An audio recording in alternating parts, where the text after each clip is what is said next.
Hello, this is Father Larry for Chapter 4 of the Screwtape Letters. This chapter is devoted to prayer. Lewis has some good insights here. First of all, the devil obviously doesn't want us to pray. He's trying to get us away from God. But if we do pray, he wants to misdirect it to get us focused on objects or get us to focused on our own feelings, to get us focused on anything except God. That is the essence of prayer, by definition, is coming into the presence of God. But we can fool ourselves into thinking we're praying when we're praying to an object or praying to ourselves. So like the Pharisee in Luke chapter 18, verse 11, Luke tells us that the Pharisee stood and prayed thus with himself. It seems so strange. But he wasn't coming into the presence of God. He's standing there next to this tax collector who's beating his breast on his face there, just before in the presence of God. He's really in the presence of God, okay, the tax collector. And there's an encounter going on there. And this Pharisee is not experiencing that. He's trapped and lost within himself, saying, Lord, I thank thee that I am not like these other men, like this tax collector here. It's like as though God were standing next to him and tap him on the shoulder and say, hi, I'm right here.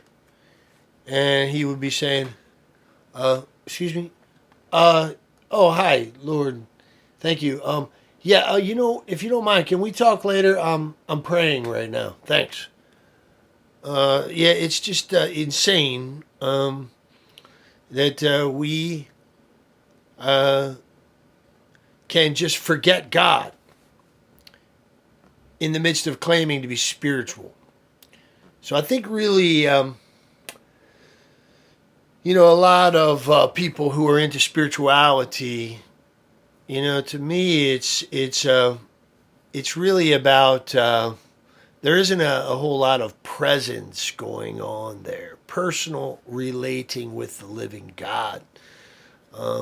It's kind of a shocking thing to say, perhaps, but to me, it's kind of like spiritual masturbation. You just are trapped within yourself. Forms of meditation, Buddhist forms, New Agey kind of things. Mindfulness and all of that. It's really all about you, all about yourself.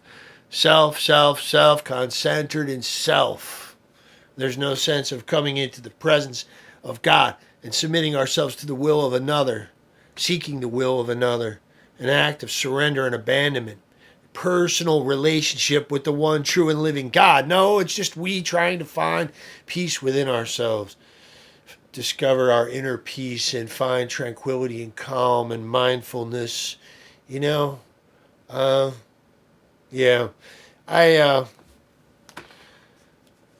ultimately it's going to be unsatisfying to the soul. So the devil wants us to get attached to our own states of mind, our own feelings, our own devotional moods. So he wants us to, Lewis tells us, he wants us to get so attached to these inner moods that we evaluate the quality or effectiveness of our prayer based on how much we can produce a certain mood or feeling within ourselves by an act of the will. So praying for charity, well, we must try to produce charitable feelings, warm, loving feelings in our heart, Praying for courage, he says, we're just praying that we have courageous feelings, on and on like that. Feelings. It's about us, turning back on ourselves.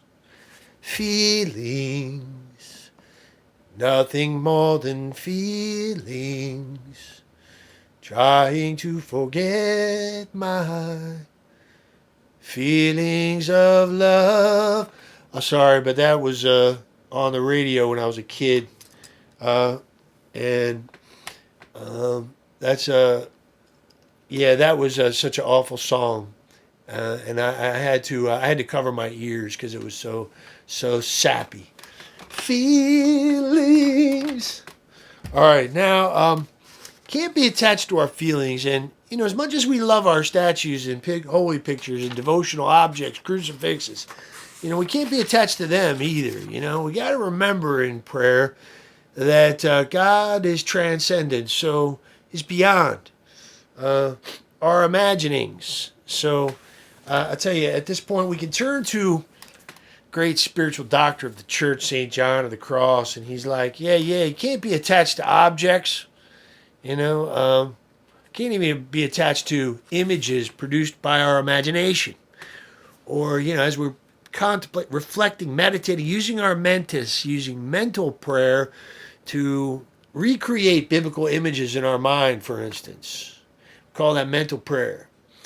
And we're imagining the scene as we're praying the rosary and contemplating or, meditating on the mysteries of the rosary or the stations of the cross or whatever it might be. Our prayer also needs to push out beyond into the darkness where God is, the thick darkness. Moses, the people were like, we don't want to talk to God. We don't want to see God. You do that. In Exodus chapter 20, it's like God comes down in great power on Mount Sinai, and the people were like, hey, they tell Moses, hey, you speak to us. And we'll hear, but let not God speak to us, lest we die. Okay? The people stood afar off, while Moses drew near to the thick darkness where God was. God dwells in thick darkness, because all our imaginings fall short. That's what we got to realize.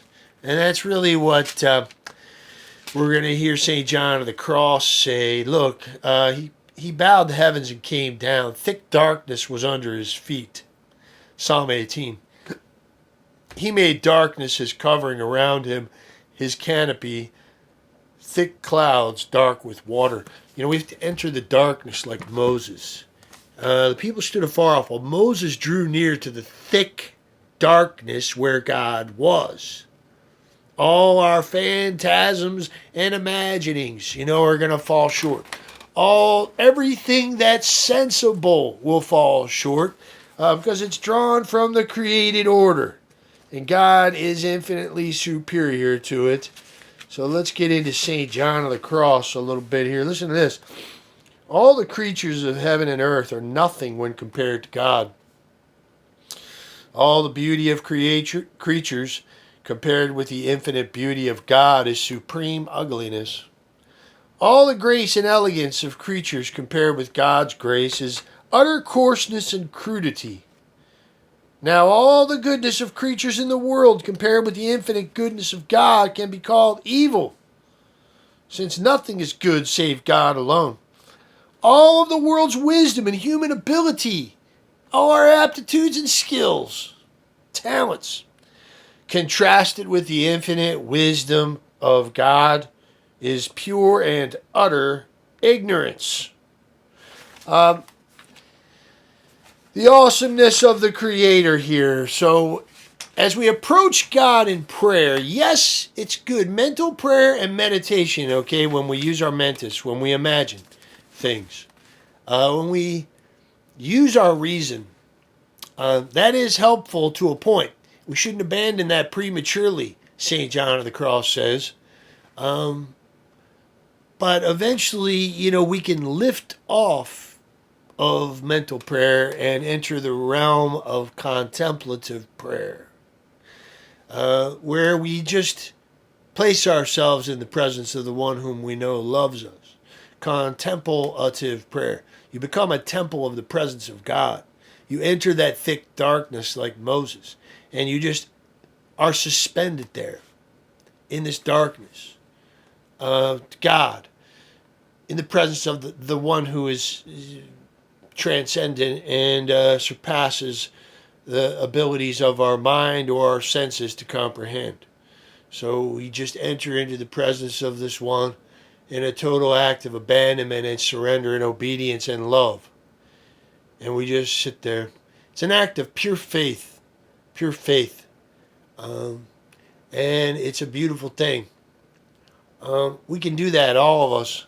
So we should not abandon mental prayer. St. John of the Cross, he makes that point very clear. But just realize its limitations, okay? And that there's something beyond that we call the highest form of prayer, contemplative prayer. So St. John of the Cross says this: the soul will have to empty itself of these images and leave this sense in darkness if it is to reach divine union. I mean, for these images must, like the corporeal objects of the exterior senses, okay, the images we are able to generate in our brain, in our mind, images of God, images of heaven, images of heavenly things, okay, ultimately are always going to fall short.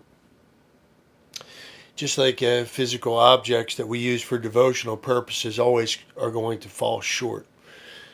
So these images, just like the corporeal objects of the exterior senses, cannot be adequate proximate means to like a full union with God, which is what we're striving for here. So they can be helps. We ought not abandon them for sure. But since all created things, as has been said, are unproportioned to God's being, all imaginings fashioned out of their similarities are incapable of serving as proximate means towards union with Him. So, God is awesome. If we came into His presence, we'd probably, our heads would explode. It's so awesome. He could just sit there and play with I was thinking the most awesome thing imaginable in the universe, the greatest power are these black holes. How about a supermassive black hole like Sagittarius A star in our own Milky Way galaxy, okay? The Lord, He could play with that supermassive black hole that's as big as our solar system or whatever. He could play with it like a bauble, like a little wiffle ball. This thing that is so awesome, mind-bendingly awesome and powerful, that would scare the living heck out of us if we were in close proximity to that thing. The Lord's not afraid of it. Those things are all over the universe. Big deal to Him. So, look, the awesomeness of God is illustrated here in the book of Sirach, chapter 43. By His word, all things hold together. Though we speak much, we cannot reach the end. And the sum of our words is, He is the all. Where shall we find strength to praise Him? For He is greater than all of His works. Terrible is the Lord, and very great and marvelous is His power. Who has seen Him and can describe Him? Or who can extol Him as He is? Many things greater than these lie hidden, for we have seen but few of His works. Look, He is greater than all of His works, and all we know are His works. We can't know God directly yet in this current state we are in His essence, okay? We know Him by His effects. We know that He is. We don't really understand who God is in a certain sense. I mean, yeah, we can say things, and they are true analogously, but really, we're always going to fall short. In the end, the sum of all things is He is the all. We don't really understand. We're like an owl, to borrow the analogy of Aristotle ultimately, but it's borrowed by St. John of the Cross. He says, all of us, we're like an owl staring at the sun, or like a bat staring at the sun. God's clarity, God's brightness is so bright that it's literally darkness. So we have to enter into this darkness, this dark night of the soul in a certain sense, where we detach ourselves, break all attachments to our senses, sensitive appetites when we enter the presence of God. We even have to detach ourselves from our own imaginings, and we think we understand, and kind of enter this negative way, this via negativa, this apophatic. It's kind of like means ultimately away from denial or away from affirmation. So it's kind of like denial, apophatic. It's like to emphasize something, something that's emphatic is like to affirm something with this intensifier in the preposition in on the front of it. So you're kind of like, affirming something in a very intense way. You're emphatic about it. Apophatic, prepositional prefix apo, is the opposite of that. You're kind of like, you're not affirming something. You're kind of denying it. You're saying, I don't understand. The via negativa. Everything's going to fall short. My sense experience, everything I've experienced and everything I can imagine falls short. So I'm going to enter into this thick darkness where God is. And I'm even going to detach myself from my feelings. We can get a spiritual sweet tooth. I like that expression that St. John of the Cross uses. We get a spiritual sweet tooth. God ultimately wants to strip all of that away from us and get us to come into his presence as he is. And in order to do that, we got to go into that thick darkness. It's a scary thing. Look at the people. Exodus 20:21. All right. But this is real nakedness of the soul, C.S. Lewis says.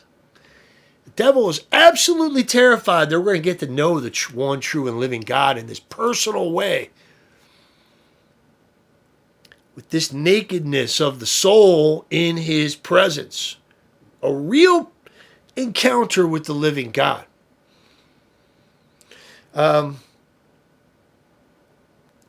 The man trusts himself to the completely real, external, invisible presence of God. The devil's terrified that we might do that.